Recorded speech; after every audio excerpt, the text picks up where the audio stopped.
Before the glitz and the glamour, the car shows and the trophies, before we can make a dream come true, we have to wake up from the nightmare.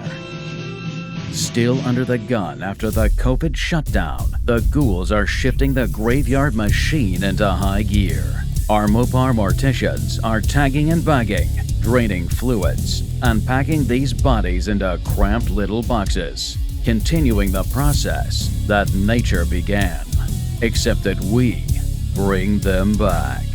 Rocketing through a record number of teardowns, will Mark's dream team keep up the pace? Plus, Mark and Tony dive deep into an oddly optioned TA Challenger. And did this rapid transit duster hold clues to an unsolved crime? Find out on this episode of Graveyard Cars. Beneath the fog, behind the rust, sometimes they come back. There's only one internationally recognized Mopar master, Mark Warman, joined by his friends, family, and dream team, the Ghouls. Nobody wants to take on the stuff that we take on. Reviving the past, 100% untouched survivor. resurrecting the icons of American muscle, We are the Shaolin priests of Mopar. uncovering stories, It's the baddest car we have here. and restoring dreams, The most iconic muscle car on the planet. putting cars back where they belong. On the road. Here we go. Beyond a passion, Oh, that's wild. one man's obsession with Mopar perfection. This is Graveyard Cars.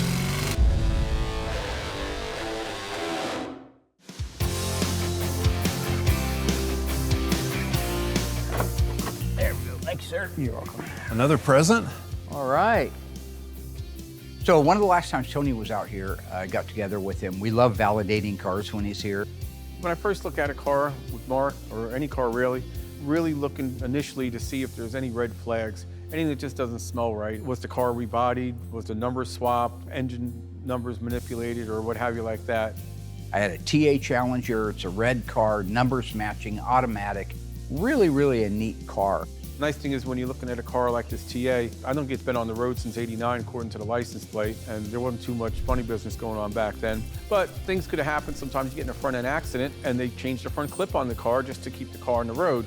Him and I took some time, went over the car, and I wanted Doug to be involved in that. The reason for that isn't to make fun of Dougie, because Dougie's my friend. It's because he can learn a lot. As we point things out that are correct, it'll help him go back in his mind if he's trying to round up some parts for one of the assembly guys, what's correct and what's not. So the six-pack is standard. How many CFM on a 340 six-pack? 1350. It's That's the same. Could you imagine your little screaming 340 and your 70 Barracuda putting a 1350 spread bore toilet on that thing? Well, that's why they were vacuum secondary. Yeah, I know. So you didn't have that until the throttle was there, yeah. Another interesting thing here is on these multiple carb setups, all right? If you had, let's say this car was a 1970 Challenger RT, 440 six-pack, 390 horsepower, right? The three two-barrel Holley carburetors add up to a total of 1,350 CFM, cubic feet per minute. It's a lot of air, a lot of fuel moving through there. The carburetors are actually different numbers on the 340, but they still add up to a total of 1,350 CFM. In your mind, you say, holy cow, a 1,350 on a 340? Are you crazy? But because of the vacuum secondaries, because you could run off the primary one, somehow it not only worked, but it really woke these up. It's just an interesting thing that they wouldn't have had a carburetor set up with smaller CFM. Spring clamps, I know you and I are doing a little research on that. Maybe by the time this airs, we'll have a solution to it, but this definitely has the spring type clamp holding what would appear to be possibly the original filter. But I know that those clamps were included in the service. Yeah, so is that a service filter and not Right. an assembly line situation? We're talking about the upper fuel line. It looks like the fuel filter's been on there forever. Can't prove it, but it looks like it. And it uses a spring-style clamp that holds it in place. I argued for a long time that that was assembly line, that that's the way it should be, because it's even in the book, it's even in the service manual. But there is a page in one of the manuals that shows that in the service manual. Right. So are they saying this is how you service it, or this is what it looked like when it rolled off the assembly line? Yeah, good point. However, Tony, not very long ago, talked to Mike Mancini back in Instrument Specialties, who's also a really sharp guru on this stuff. And he said he's taken a few of them apart that use the Oettinger clamp, the squeeze clamp, which makes the most sense because this is assembly line. Let the next guy down the road, when he puts a filter on, put a more user-friendly clamp on there. But just to answer the question, we believe that if it was a correct assembly line restoration, it should have Oettinger clamps in all of the positions where you would see the spring clamps. Pretty good original old car. Obviously headers and some things like that, and wires and stuff. Bad, though. I mean, but yeah, there is some good DNA in here. Yeah, it's a very original car. I mean, headers are not a big deal. While looking underneath the hood of the car, we're proving the point that it's very original. Original valve covers, radiator, proud brake booster, master cylinder, the brake valves, the 2-speed wiper motor, which you get with the standard dash. The original 6-pack carburetors are on the car. I mean, I didn't check the numbers real hard, but they really look to be old and on there, correct. The power steering pump coolers there, and a lot of times they go south. So it has a lot of the original hard-to-find components today, except for the headers, which are in the car. They're just not on the engine. Is that the right radiator? 2998, 974? Yep. Good? Yep, with the big font. Everything's great. Overall, pretty damn clean car. I'd bet they're original carburetors. Somebody added an electronic at some point in its life. They're on an angle like that, which is weird. Almost looks like another voltage regulator. Yeah. I mean. Yeah, it is a strange Electronic setup. would be a wider splay on the bolts. 2-speed wipers because of the one-eyed monster. It's funny that clears the air cleaner. You couldn't have that on like a B-body car. Right, no. Because it's located more into the middle. You know what I'm saying? Interesting. Power disc brakes. Well, why interesting? All TA and AAR cars got power disc brakes standard. So did all Superbirds. But not all Daytonas. No. I think it's a riot when Mark tries to get Tony or Tony tries to get Mark. They're both constantly on defense of the other one. My problem is I can't tell when one gets the other one because they're so fast on their feet. I'll bet you the steering box should have the TA on the side of it, the TA cast into it. The box is in fast ratio. We discussed this prior. Yes. It's the longer pitman arm, right? But the stops inside the box are closer. Oh. So that way, because of the longer pitman arm, if you were able to have the same travel, you would go be hitting the frame rail Yes, and, Gotcha. Now, listen, this is a great example of the difference between Tony and I. Now we're both up here in the upper level of Mopar knowledge, no doubt about that. And there's things he certainly knows that I don't know, and I bet you there's a few things I know that he doesn't know. I, being a mature individual, when something is pointed out to me that is new to me, or perhaps I already knew it and forgot it, it's okay to say I didn't know that and act surprised. Oh, wow, that's very interesting. Yeah, that's really interesting. Let's say I point something out to him that is new to him, or he had already known it and forgot it. He'll say, yeah, I know that there's a possibility there. That's what I was trying to say there. And he'll kind of walk it back a little bit. See, that's that sickness I tell about. I personally have no problem admitting I didn't know something, Not Tony.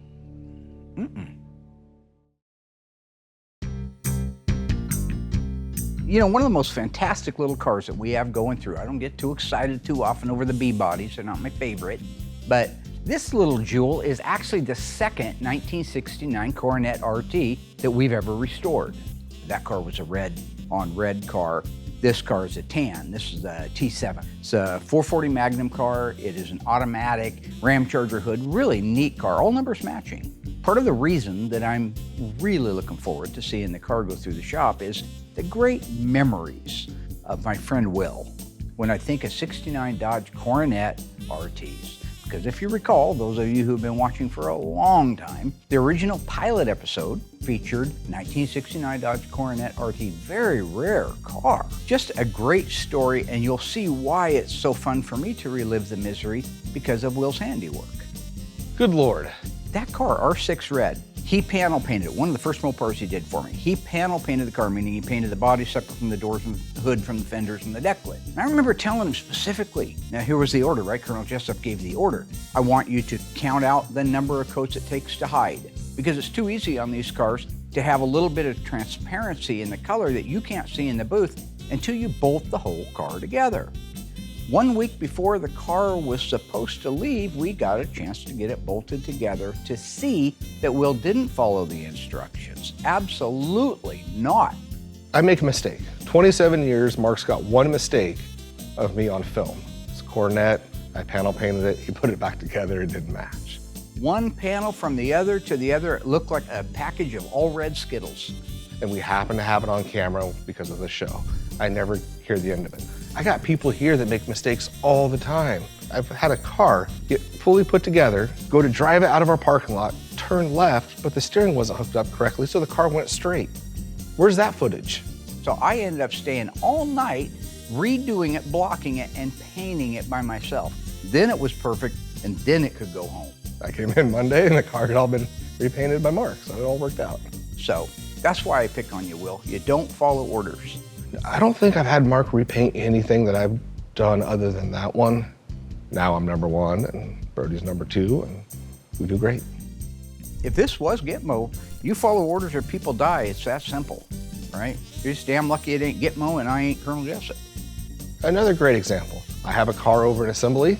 The dome light needs to get installed, and this particular technician uses too long of screws, so it put two little Audi dings on the roof.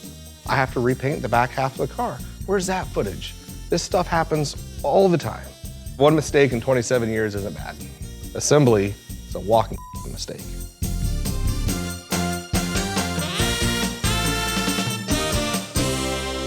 So the backstory on this car with the owner that sent it to me, he grew up looking at that car. It was 1989. He had an opportunity to buy the car from his best friend's parents next door. Drove it around until 91. Perhaps he didn't volunteer this. I'd say he was running the engine pretty hard about the time the timing chain broke. And they did that back in the day. The original ones weren't that durable, and it broke, and it sent a valve into the piston, which parked the car. Now, his goal was to pull the engine out and get it rebuilt and back on the road again. And folks at home, what happens? Life gets in the way. And here we are now 40 years later, 35 years later, doing the work on the car. So I know he's excited. Just for the record, we haven't had it for 35 years. In case any of you at home would like to know how much he paid for that car in 1989, keep in mind it drove great. He paid $1,800. Those were the days, my friend. We thought they'd never end. Today, when we're finished with the car, it's around a $150,000 car. That is just what happens to the dollar, and that's what happens when you got a really rare Mopar that you had enough foresight to hold on to for all these years. So the gentleman wants me to put the car back 100% OEM stock, the way that it should be. By the way, OEM stands for Original Equipment Manufacturing. The way it was on the assembly line. He is making a couple of modifications internally in the engine. We're going to do a little bit different head work on it, change the cam a little bit so it'll get a little more horsepower out of it. But otherwise, 100% assembly line. The car was T7, dark bronze, had a tan bucket seat interior with a fold-down armrest, kind of cool. It was automatic on the column, 440 Magnum, Ram Charger hood car, black vinyl top, nicely optioned car, bumblebee striped car. His fender tag actually calls out C16, which is a center console. This car is all original, mostly original paint for the record. Nobody's ever messed with that interior, and it left the assembly line with the center fold-down armrest, not the center console. So I don't know what got that changed or if it was just a typo. Those are the fun little things Tony and I love to look at.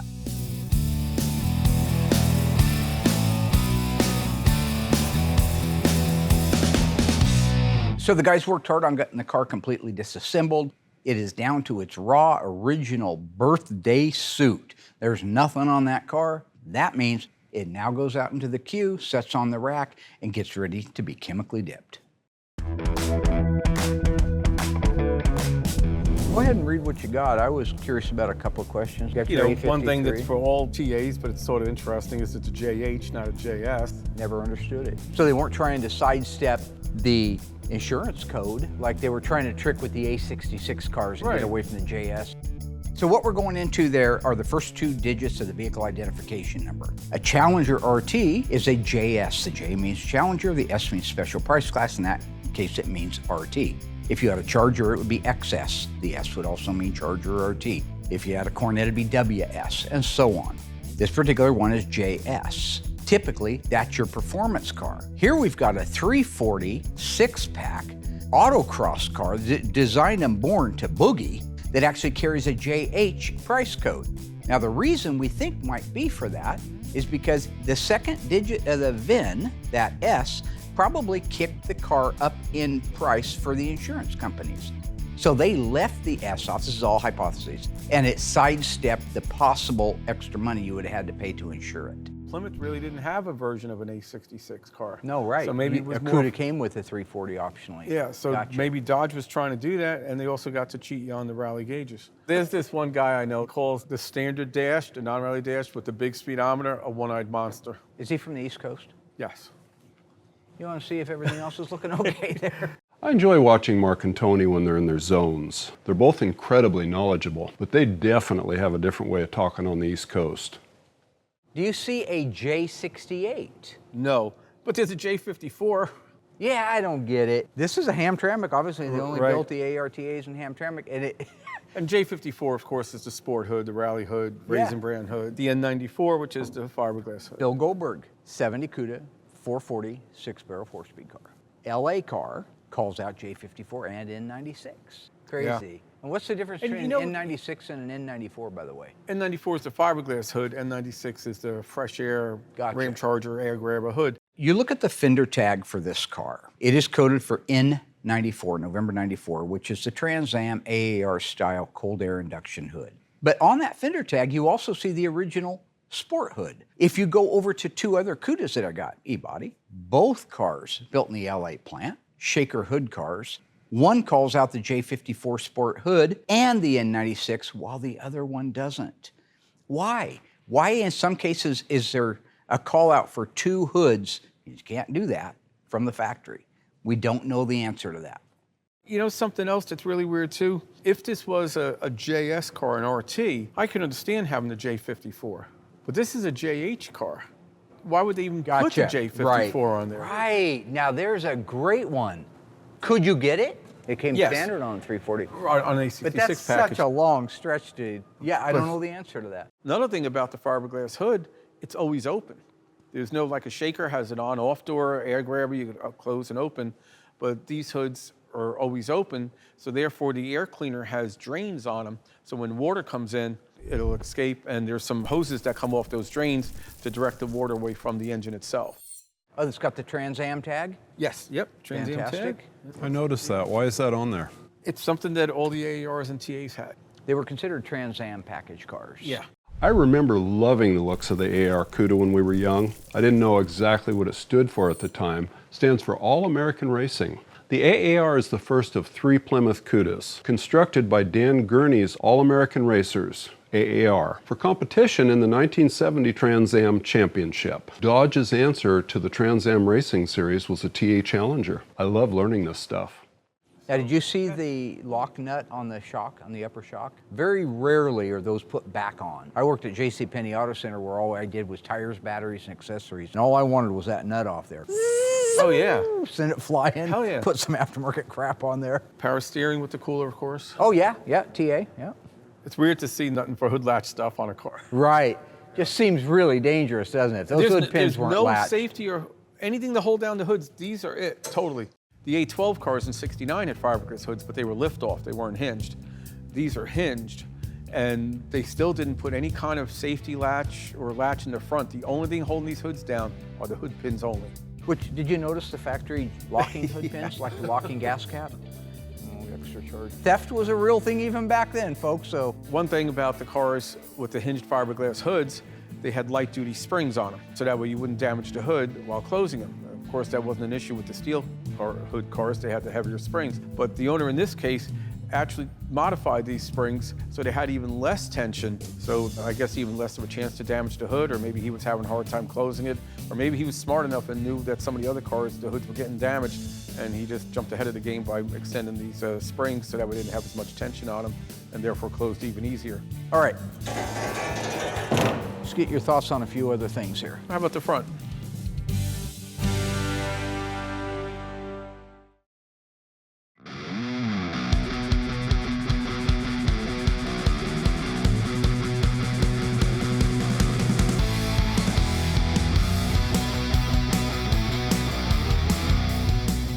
One of the next cars coming through to get disassembled is one of my favorites. It's a 1970 Barracuda with a slant six and an automatic on the column. This is such a cool little car, and I have some history with it.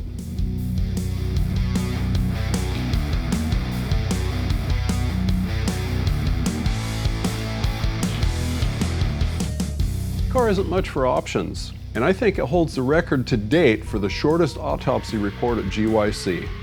Looking at this fender tag, it looks like this is gonna be the shortest autopsy report I've ever done. There's only 3 lines.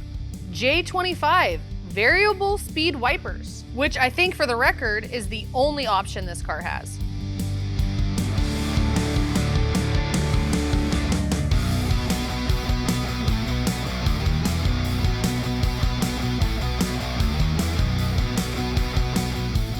Years ago, when I was a teenager, this car belonged to a friend of mine and his girlfriend. When Mark and I went to check it out, the girlfriend still owned the car. I had a great time reminiscing with Heidi when we went to get the car. Back when we were kids, she called the car Dreamboat Annie, and she still calls it that to this day. Mark, you know her name is Annie. Her name is Annie? Yes. Heart Barracuda Dreamboat Annie. Oh, Yes. very good.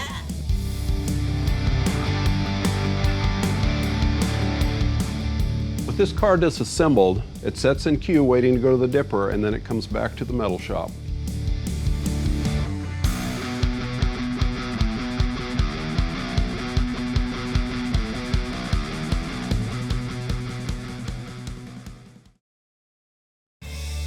Douglas, when you look across the beak of this little honker, what do you see on there that is cool and should it be there? Well, the fog lights are cool, but they're not there. One of the funny points on the car, I thought, was that it has the fog lamps. You know, obviously the owner added some stuff to the car.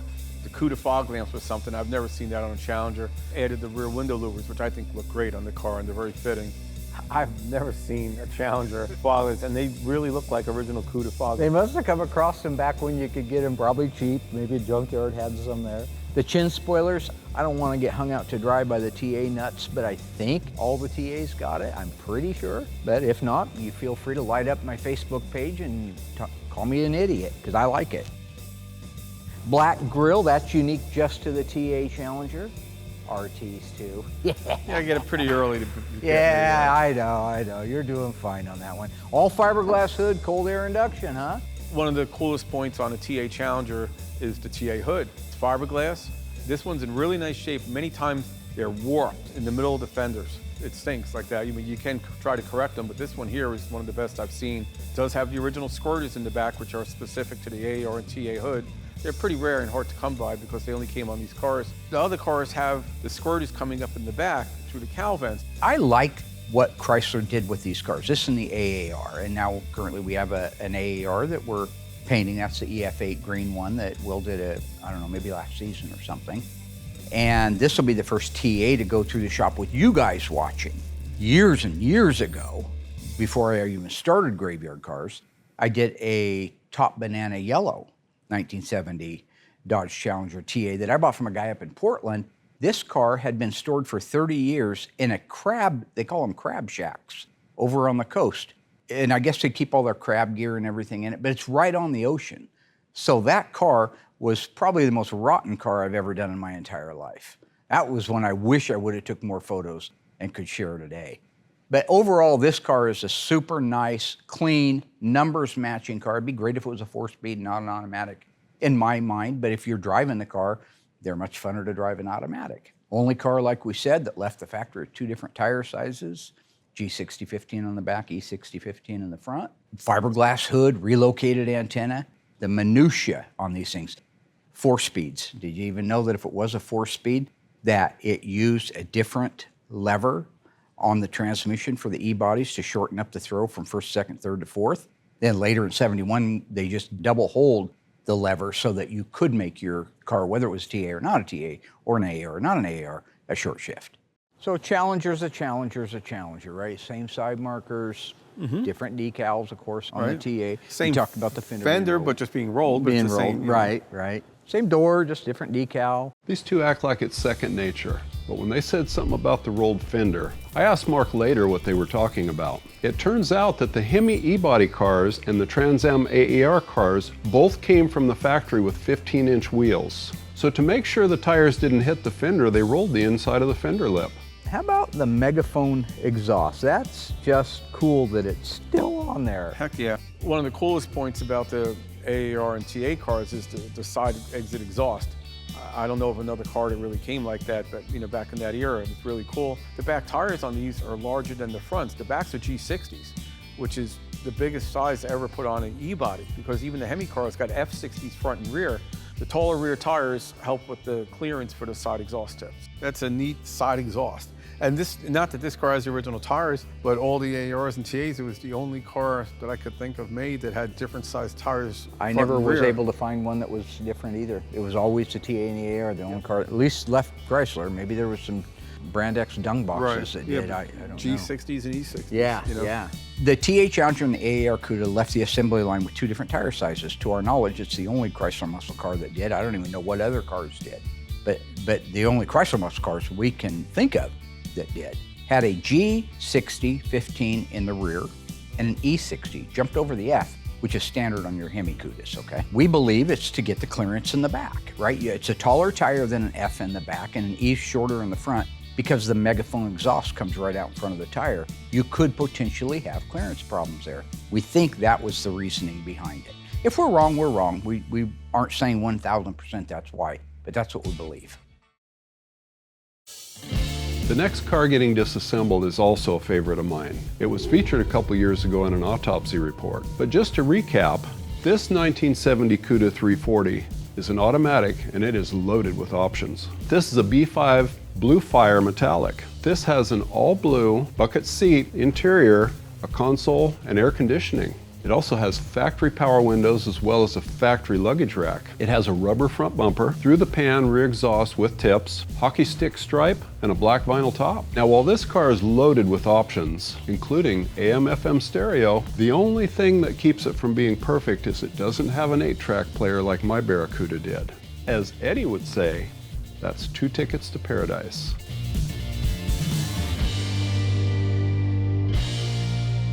The guys did a great job disassembling the Cuda and inventorying all the parts. So now that it's stripped to the shell, it sits in line to go to the dipper so they can clean all the paint off and see what we have. So with that, there are 3 cool cars, disassembled, ready to be saved.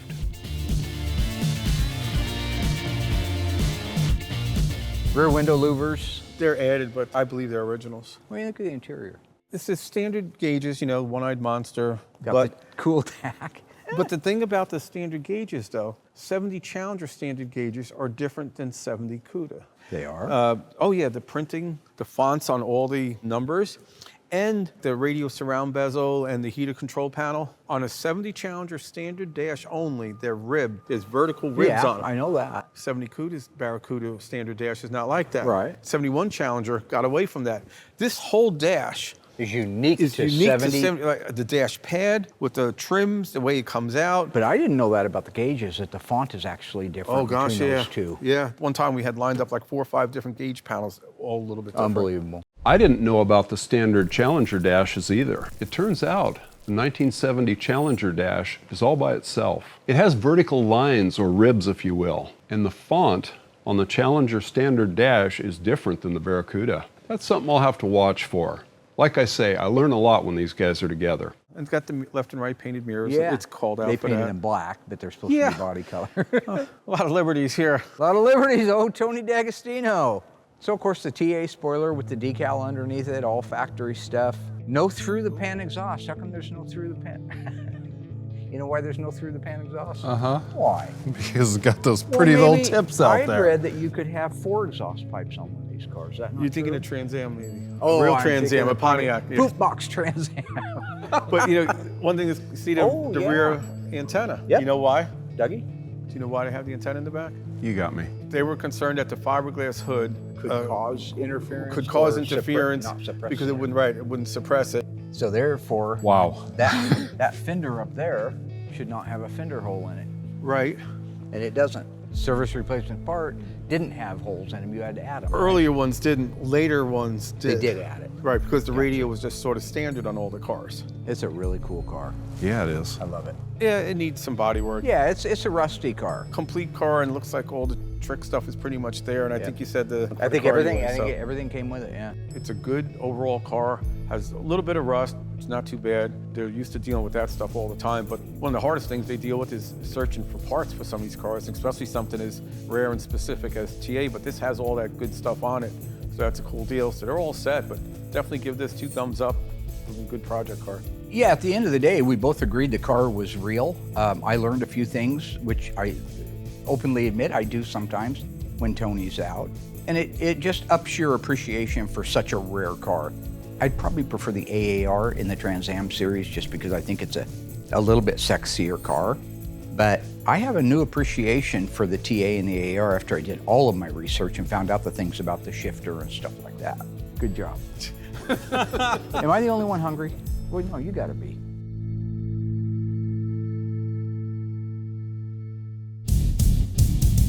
Coming up, One of the neatest pieces of Mopar history that's still around today. Tony and Mark head north to see a rapid transit duster that is more than meets the eye. So this is really, they say a car is a 1 of 1. This is 3 of 1. Tony reveals his personal connection and some underground details. Well, he had a 7-car garage under his house in New York. But what can Tony reveal about the true story of this mean green machine? When he got the car home, he opened up the trunk.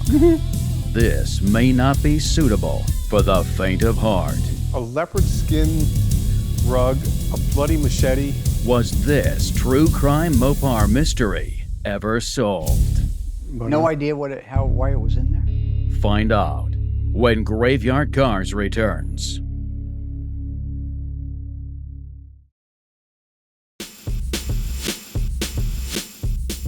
Now, another car that we looked at while Tony was out on that visit was up at the Brothers Museum. Remember, we looked at the Reynolds 71 Cuda. That same day, we looked at a couple of cars. One of them was the Rapid Transit Duster. You've done a lot more research or know more.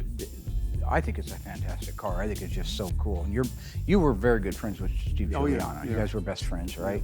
So you got to see this car when it was at his garage and all that. His house. Well, he had a 7-car garage under his house in New York. Oh, wow. So he had, the cars were there before he put his museum up in California. But I was involved with him during the restoration of this, helped him whatever parts he needed that I could help with. Who did the resto on this? Roger Gibson. Yeah. Gotcha.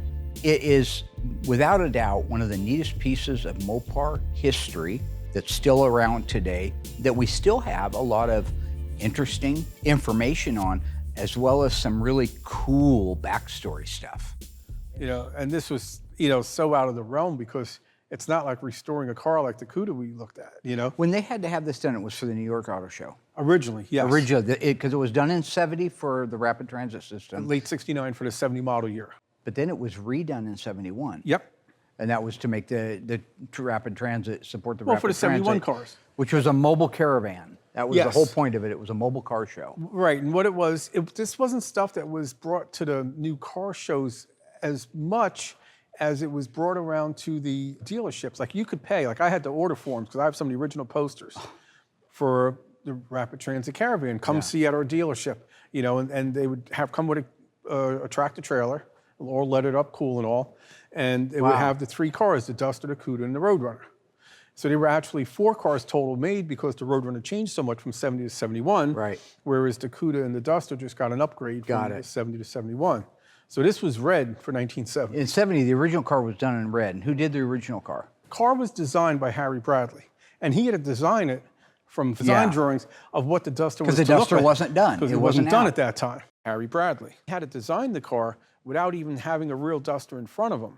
He only had the design studio drawings of the Duster. So then he had to draw up some modifications that he wanted to have done to the car, and Chrysler signed off on. Then they sent it off to Byron Grenfell, and he did all the custom work to the car. I got you. Yeah, but he got the word that he had to do this on October 13th, 69, and it had to be ready for, I think, November 21st for the car show. So 5 weeks. 5 weeks to build a car that hadn't been built yet. Well, to customize the car. Like so they gave him a shell that was No, they the gave him a Duster. 340 Duster. But No, you the said engine the stuff. 340 Dusters weren't out yet. He didn't have one to No, look at. no, no. Well, I'm sorry. the guy before that had to design it, Harry Bradley, he didn't have the car. Okay. But obviously by October, the Dusters were out. As I look at the car, it reminds me so much of something George Barris would do. You know, everybody knows Barris. I mean, he's the guy that did the Batmobile and he did the Munster car. This car has a lot of that influence in it with the customizing, the type of customizing. And part of it was the 60s and the 70s, and that was the customizing of the day. When they customized this hood, the peak in the middle, right? And the bullnose on the front, whatever that crazy thing is, that's all lead.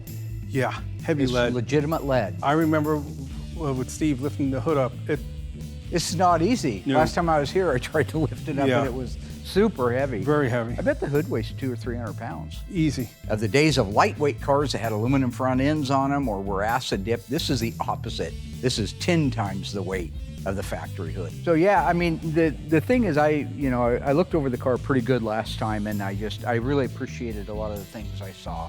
The interior is mostly original, but it has the tack up there on the dash. And the things I really wanted you to kind of point out was you talked about the floral pattern floor mats that are in there. Patternique, yeah. Patternique, okay. They were those- original. You could order them from the dealer. You could get them from the dealer. Right. All right.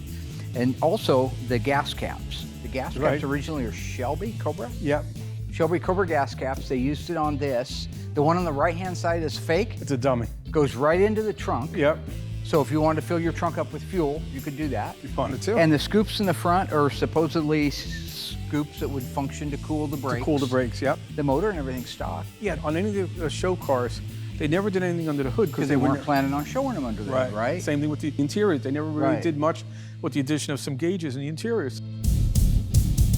Still to come, Tony and Mark show us why this rapid transit duster is more than meets the eye. They say a car is a 1 of 1. This is 3 of 1. Will Tony push Mark too far? He can't wait to correct me. He's insane. No, it goes across here, doesn't it? Yeah. No, it'd be right here. Who will win in this duster dust-up? But they weren't supposed to be on there. Stay tuned and find out. So if you go over this whole car, what one feature that's custom? Is there one particular one that you think, gosh, that was neat, I'm glad they did it? I know there was a lot of work went into the bumpers. Paint. It's the paint. paint. It's just, the paint does it. Because, at first, it's not that much different looking than a regular duster, but then you start looking and you see that it is. Looks like a regular duster? In what world? The car's completely modified. It's got louvers across the back window. It's got a flare on it. The hood weighs 1,000 pounds, made out of lead. Everything that can be custom on this car. It doesn't even have door handles on it. In what world is that a regular duster? I mean, no offense, Tony, but that dog don't hunt. I think the louvers across the back window, I think just a neat feature, right? Just looks cool. I know they're not functional, but it just looks super cool. I think the 70 may have had a little spoiler. 70 version may have had I a think spoiler. you're right. And I the think 70 they was- did rework that. Yeah. Because the only changes really from the 70 to 71 were body and paint. No, or, no, no. Or was this no. peak done in 70? The grill area was customized differently. For 71? Yeah, the tips were customized, the rear body pan area. But I just want to clarify, different from the 70. Different from the Okay. 70, yeah. All right, I got you. So this is really, they say a car is a 1 of 1. This is 3 of 1. It was a 70 Duster, Yeah. 340. Then it became the 70 Rapid Transit Duster. Then it became the 71 Rapid Transit Duster. For 1970, it was red. At the end of the 70 model year run, they sent it back to Byron Gertfeld, and he ended up modifying the car again and painting it green this time, as you see it today, for the 71 circuit, because it was brought around to the dealerships again in 71. The same CUDA used from 70 was shown again in 71. It's funny because that was the opposite. That was greenish, had a lot of green on it in 1970, and the 71 version was red. Of course, they couldn't do that with the Roadrunner because the bodies changed dramatically. That car in a couple of the pictures had side pipes on it. Those were not part of the Rapid Transit. If you go back and look at the original footage from the Rapid Transit Caravan, they didn't have those. Somebody added them. I think they look great. And maybe they were on it when Steve Giuliano got the car, but they weren't supposed to be on there. Not according to the pictures that we've seen and the call-out sheet for the Rapid Transit car itself. It didn't have side pipes. So when Steve had it restored, he had those removed, which is proper to do the car exactly the way it would have been for the 1971 show circuit. Where's the word wedge across here? Well, it would be in the straight part of the 4. Oh yeah, no, it goes across here, doesn't it? Yeah. No, something it'd be right here. It say 340 and then wedge. Oh, it does call it out down through Yeah. there originally? And Oh. it was supposed to be in there, but he forgot. Oh. See, this is what I mean. He can't wait to correct me. He's insane. I pointed to the exact same area and said it called out wedge. And no, that there's not right. And he points to the same area in my same dusty fingerprints and says it goes there. Because he can't wait. Maybe I was off a millimeter, but he can't see it with those great big owl eyes. There's no way. There's a new series on Investigation Discovery called How to Identify a Psychopath, I think it is. And it pretty much covers all of Tony's routine in every episode. Yeah, realistic, not negative. The car doesn't run as good when it's retarded. Hopefully you're working on it as exponentially as you're on this. Who's gonna be paying? Is it gonna be you or is it what? Here we go again with another liberty I took. Every single episode. Well, he did have 3 weeks, 4 weeks to do it. No, this is the second time around. So who had more time, the 70 customizer or the 71 customizer? They're the same guy.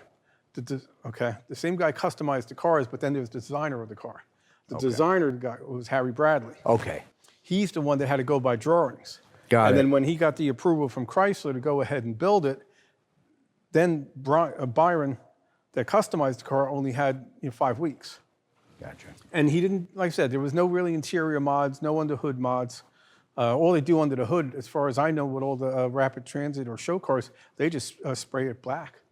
Like sort of not even the neatest, they just spray it black. Yeah. Now, the last thing I want to talk about is something very, very few people know anything about. This is investigation discovery stuff. So Giuliano, when he got the car, Yeah.